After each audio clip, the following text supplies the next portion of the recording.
Se você acompanha o podcast do Instituto Natura, você já sabe que cada instância de governo tem um papel fundamental para melhorar a educação brasileira. Os governos estaduais têm, sob seu guarda-chuva, parte da rede que atende a educação básica e trabalha em parceria com as prefeituras para assistir, apoiar e fomentar a rede municipal. Os governadores são fundamentais para impulsionar a implementação e garantir a continuidade das políticas públicas educacionais. É sobre isso que a gente fala hoje, olhando em especial para o Espírito Santo. A partir de uma análise das notas do SAEB 2024, que mede a aprendizagem dos estudantes, o Todos pela Educação destacou os governadores que têm alcançado bons resultados na educação entre os 16 que têm maior tempo de gestão no país. Entre eles está Renato Casagrande, governador capixaba. O Espírito Santo é um dos 3 estados brasileiros, ao lado de Goiás e Paraná, com os melhores resultados de aprendizagem no ensino médio. O estado tem registrado seguidas melhoras nos indicadores. Eu sou Davi Saad, diretor-presidente do Instituto Natura. Seja bem-vinda, seja bem-vindo. Aqui você ouve conversas sobre e para a educação. O podcast é quinzenal e chega aos principais tocadores de áudio às quintas-feiras. Hoje, a gente recebe Renato Casagrande, que está no 3º mandato como governador do Espírito Santo e que também foi senador, deputado federal, vice-governador e deputado estadual, além de ter exercido cargos executivos em diferentes secretarias estaduais e municipais. Podcast Instituto Natura. Diálogos sobre educação na América Latina.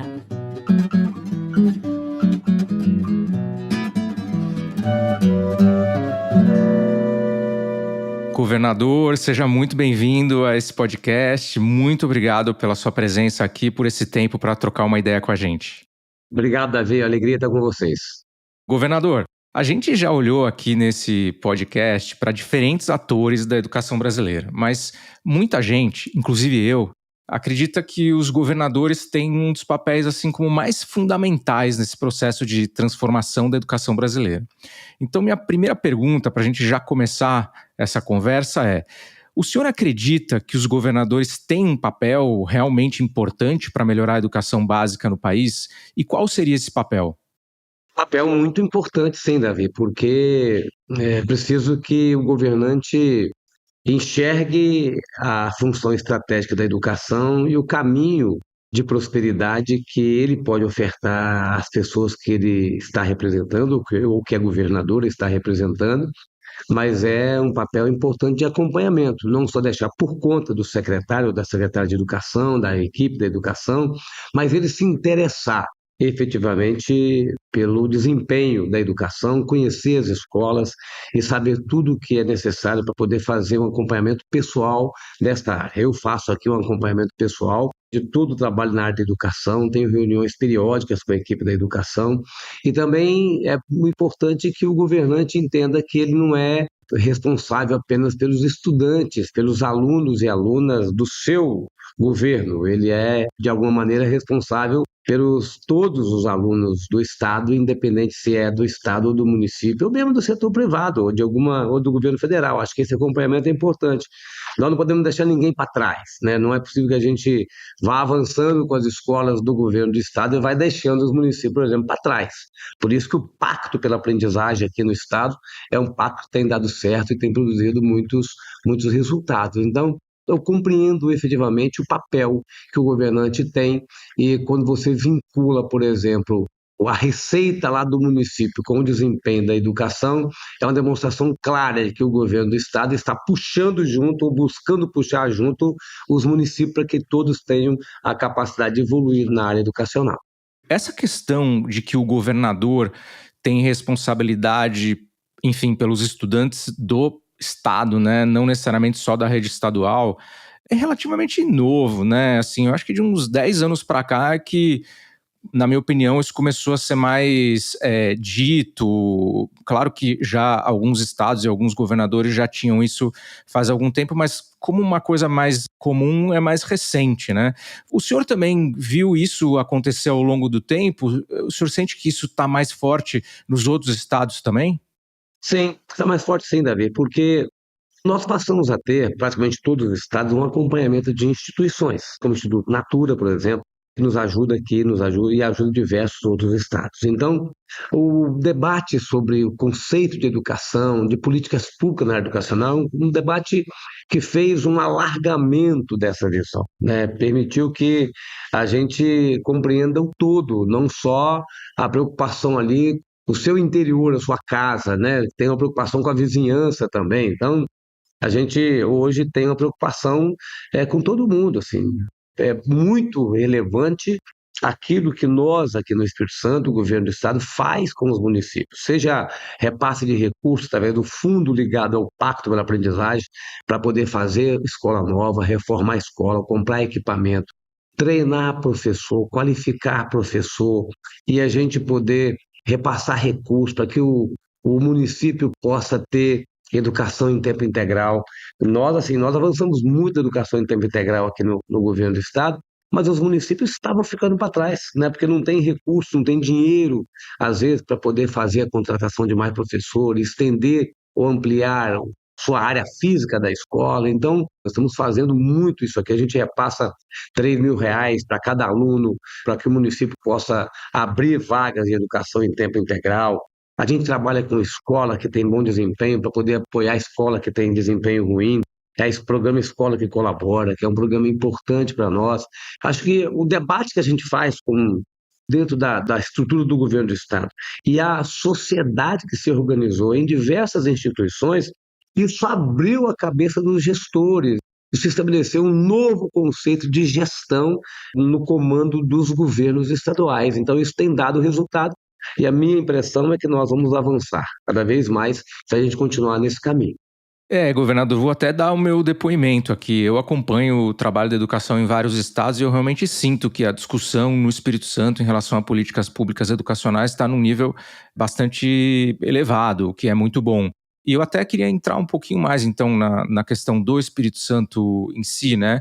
Eu contei aqui na abertura sobre o crescimento nas notas do SAEB, né?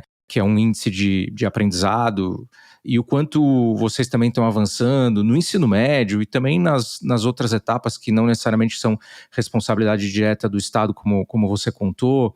O senhor já falou de algumas, mas eu queria se o senhor pudesse listar assim, quais são as 3, 4 principais coisas que lá no Espírito Santo, na sua opinião, estão puxando esses resultados para cima e esses avanços?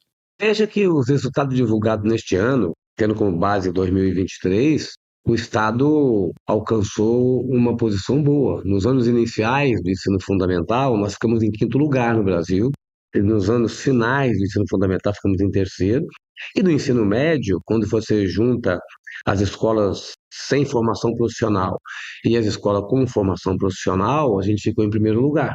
Eu achei confusa essa divulgação do FNDE, na verdade, assim, no ensino médio em especial. Mas quando você junta tudo, a gente está na primeira posição, dividindo aí, dependendo da análise com Goiás e dependendo da análise com Paraná, tá certo? Então, mas de qualquer maneira, mostra um crescimento da nota, né, que isso é bom, isso tem um papel, estamos ainda numa posição menor quando você compara, né, OCDE, quando você compara outros países, mas nós temos que comparar aqui dentro. Aqui dentro a gente está avançando, a gente tem só que aumentar a velocidade desse avanço, né? Para nós é muito importante. O que é que eu acho que está promovendo isso?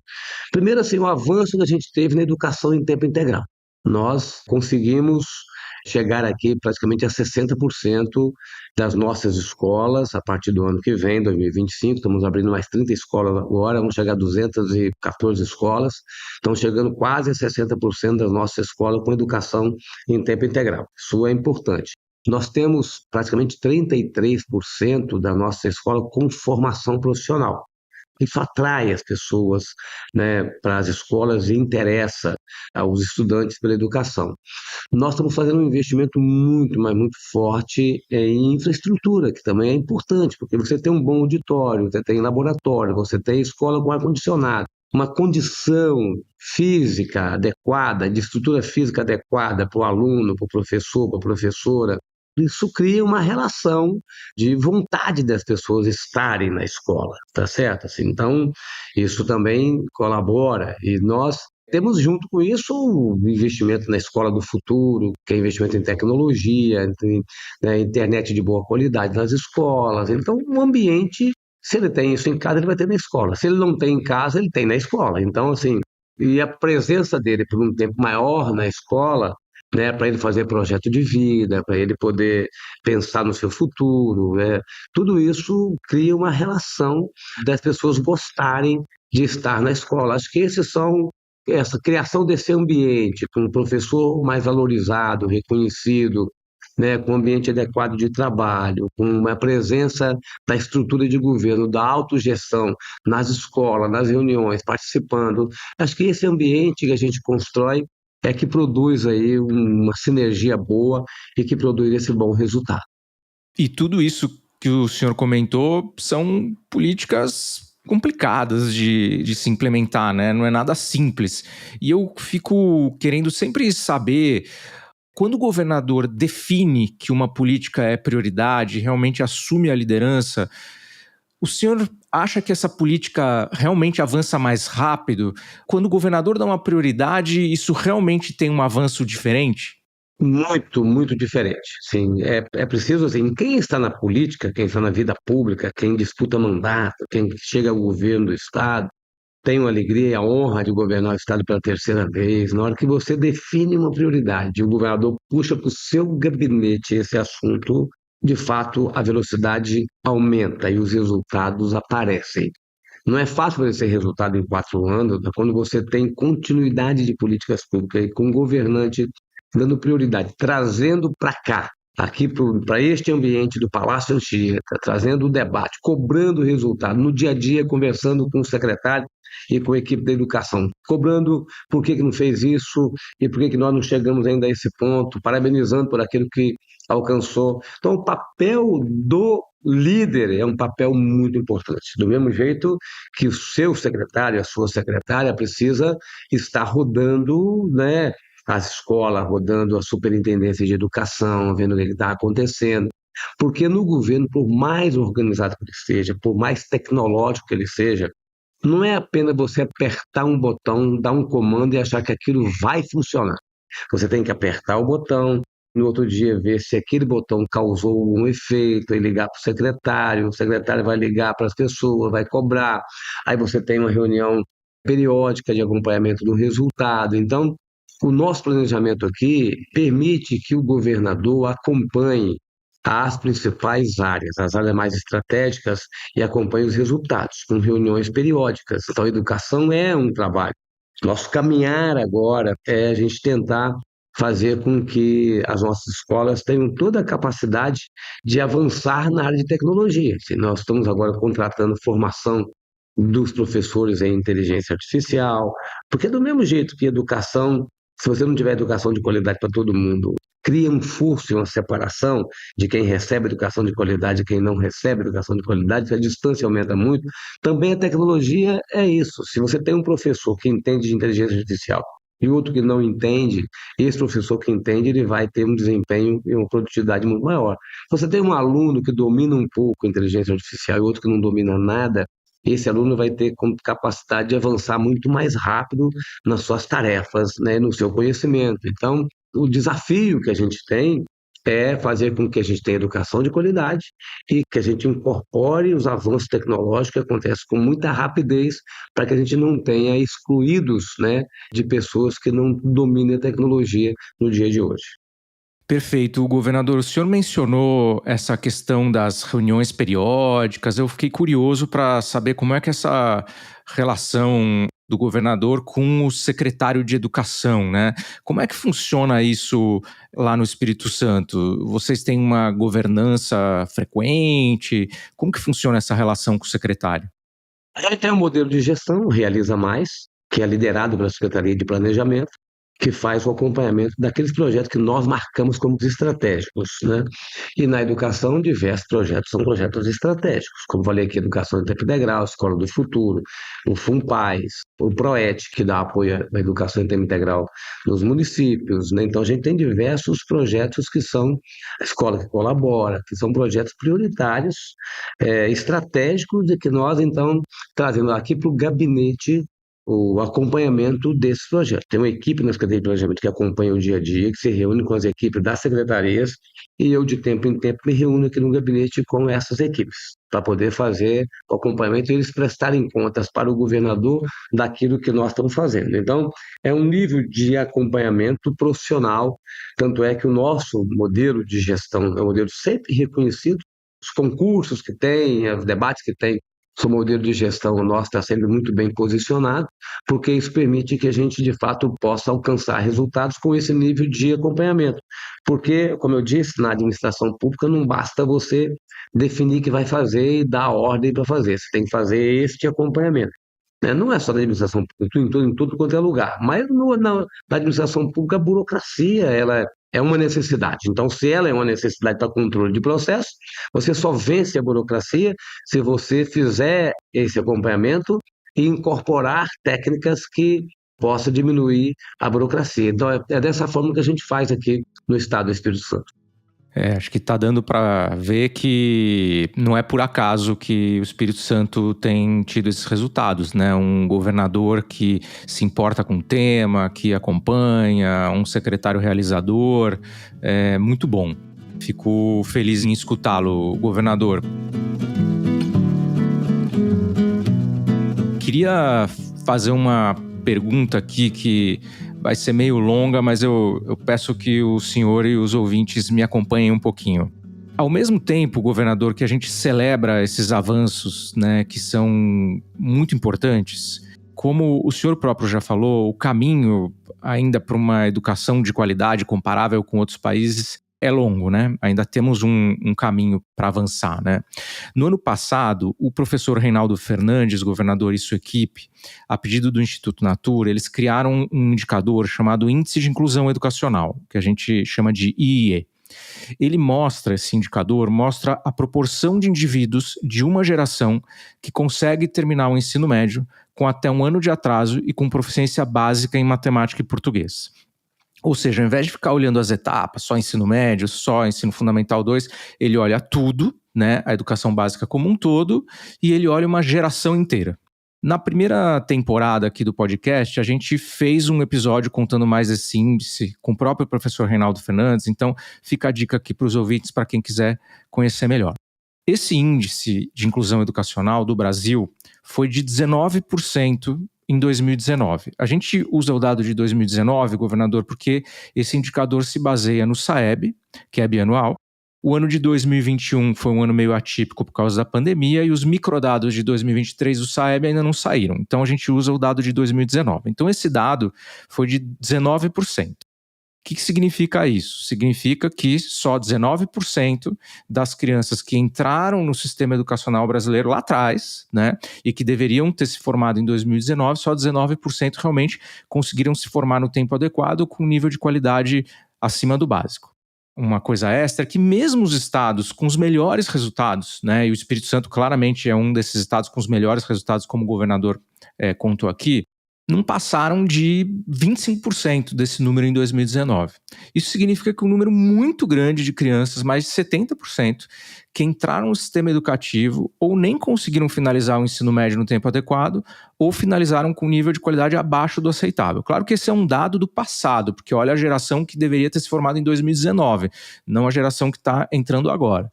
Mas esses dados também não mudam tão rapidamente. Então, esses números, eles nos dão uma noção, né? Porque a gente sai um pouco da coisa de tantos pontos no SAEB, tantos pontos no IDEB, a gente vê pessoas mesmo, né?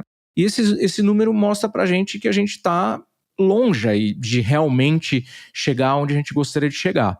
E aí eu faço a pergunta aqui, depois de todo esse introito aqui, governador, que assim, diante desse desafio tão grande, ao mesmo tempo que a gente está celebrando os avanços, fico com a pergunta assim, o senhor, sua equipe, Já pensaram ou planejam fazer uma reflexão sobre como nesses próximos 2 anos de governo seria possível implementar políticas ou pelo menos deixar um plano que possa gerar melhorias ainda mais transformadoras dessas que o senhor comentou, que possam acelerar essa melhoria e mudar mais rapidamente esse quadro? A gente tem um desafio muito grande pela frente ainda, e na educação em especial, você não faz as mudanças de hora para outra, não alcança os resultados assim no tempo que era necessário, né? Você precisa de fazer investimentos. Por isso que nós temos um debate a fazer com a educação brasileira. Aqui nós estamos caminhando para a gente poder ir transferindo cada vez mais aos municípios, especialmente o ensino fundamental, os anos iniciais do ensino fundamental, para que o Estado vá saindo e fique em parte com os anos finais do ensino fundamental, mas não é também a maior parte, mas a gente organize bem a nossa estrutura de oferta de serviços na área de educação aqui no Estado. Então, tem um trabalho feito pelo Tribunal de Contas do Estado aqui, que tem caminhado em direção a gente municipalizar escolas em que o governo do Estado ainda está presente nos anos iniciais do ensino fundamental, em especial. Eu estou dizendo isso por quê? Porque a base ela é muito, mas muito importante, né? Você acolher uma criança lá na pré-escola, tá certo? Lá na creche, depois da pré-escola, você acolher bem. É um programa importante que a gente tem aqui de alfabetização na idade certa. E esse trabalho é um trabalho que pode fazer com que a gente receba lá na frente no ensino médio um jovem com menos chance de fracasso, né, na área educacional, falando na área educacional.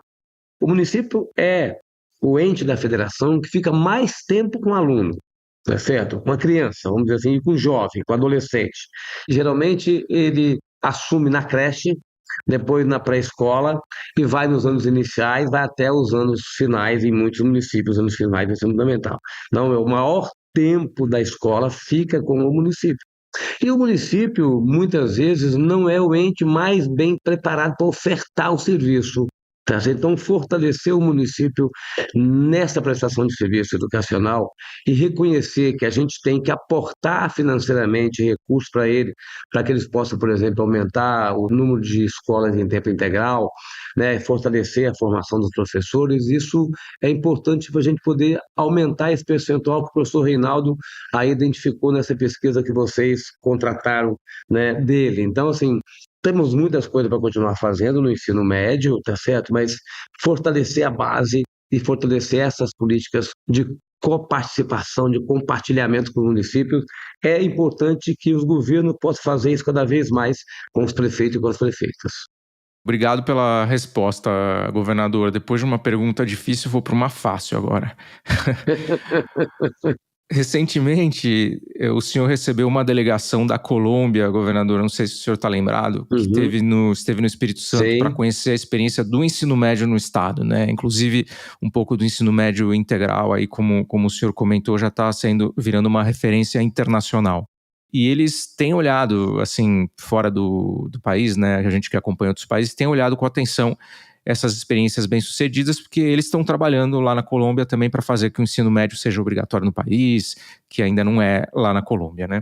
Enfim, eu queria saber um pouco a opinião do senhor de, assim, como foi essa visita, essa troca, e se o senhor acha que esses intercâmbios entre países da América Latina podem contribuir para melhorar a educação na região.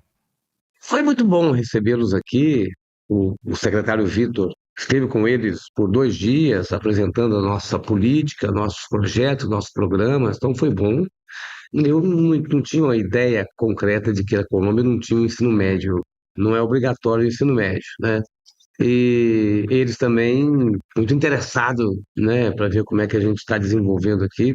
E os estados, os entes da federação subnacional, eles, num tempo para cá, também passaram a exercer um papel da diplomacia, né? Assim, no passado, só o país se relacionava com outro país, né? E agora, num tema como esse, da educação, um tema como mudanças climáticas, assim, a gente vê os estados se relacionando mais fortemente com países, né? Com estados de outros países. Então, ter recebido eles aqui foi uma boa troca de experiência, a gente poder apresentar, mas também receber deles aquilo que eles estão fazendo.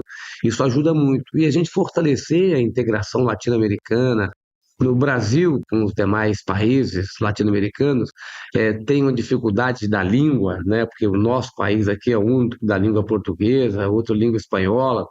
Mas, assim, esse fortalecimento, isso para nós é importante para a identidade da região e também para a gente poder avançar juntos, porque nós temos divisas hoje, mas essas divisas elas se tornam uma barreira menor a partir da hora que você tem o conhecimento. Quando você assume conhecimento, você pode trabalhar em qualquer lugar, né? Quando você tem conhecimento, quando você tem capacidade, você desenvolve alguma capacidade, então o seu limite territorial, ele se expande muito. Então, assim, a gente poder conhecer cada vez mais as políticas de outros estados, de outros países, também tem nos ajudado muito aqui no Espírito Santo.